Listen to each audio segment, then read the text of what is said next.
Journalist Kommineni Srinivas కు 14 రోజుల remand విధించింది మంగళగిరి కోర్టు. అమరావతి రాజధానిని వేశ్య రాజధాని అన్న కేసులో రిమాండ్ విధించింది. ఈ కేసులో A1 గా కృష్ణంరాజు, A2 గా కొమ్మినేనిని పోలీసులు తేల్చారు. అయితే ఈ కేసుకు SC ST యాక్ట్ వర్తించదన్న ధర్మాసనం కొమ్మినేనిపై SC ST యాక్ట్ 356(2) సెక్షన్లను తొలగించింది. కొమ్మినేనికి రిమాండ్ విధించిన నేపథ్యంలో గుంటూరు సబ్ జైలుకు ఆయనను తరలించారు. ఈ క్రమంలో కొమ్మినేనికి వ్యతిరేకంగా రాజధాని మహిళలు పెద్ద ఎత్తున నినాదాలు చేశారు. కొమ్మినేని డౌన్ డౌన్ అంటూ ప్లకార్డులు పట్టుకొని ప్రదర్శించారు. కొమ్మినేని శ్రీనివాసరావు గారిని అరెస్ట్ చేయడం జరిగింది.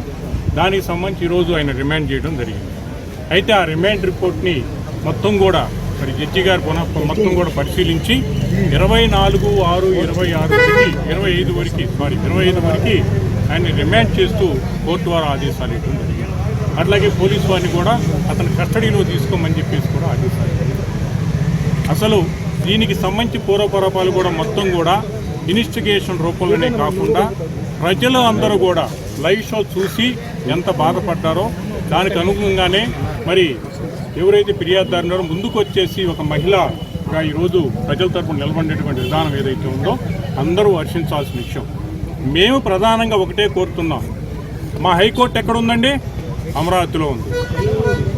రాజ్భవన్ ఎక్కడుంది? అమరావతి ఏరియాలో ఉంది. ఈ మంగళగిరి కోర్టు ఎక్కడుంది? అమరావతి ఏరియాలో ఉంది. అసెంబ్లీ ఎక్కడుంది? అమరావతి ఏరియాలో ఉంది. ఇన్ని ఇన్స్టిట్యూషన్స్ నడిచే విధానాలను నడుస్తూ ఉంటే ఈ మొత్తాన్ని కూడా టార్గెట్ పెట్టేసి ఎంటైర్ సిస్టాన్ని కూడా పెట్టేసి ఇన్ని ఇన్స్టిట్యూషన్స్ కానీ ఈవెన్ ఇంక్లూడింగ్ మా హైకోర్టు కూడా అక్కడే ఉందని మాకు కూడా బాధగానే ఉంది. ఇక్కడ ఉండే వాళ్ళందరూ వేశ్యలు అన్న రూపంలో ఆయన చెప్పినా చెప్పకపోయినా అదే అర్థంతో చెప్పి ఉద్దేశం ఏదైతే ఉందో దాన్ని సీరియస్గా పరిగణించి ఈ రాష్ట్ర ప్రభుత్వం ఇమీడియట్గా స్పందించేసి ఏదైతే ఈ ఆంధ్ర మహిళలకు సంబంధించిన ఆత్మగౌరవాన్ని కాపాడటానికి నిర్ణయం తీసుకుందో అదే దిశలో ఇంకా ముందు కూడా ఇన్వెస్టిగేషన్ చేయాల్సిన పరిస్థితి ఉంది.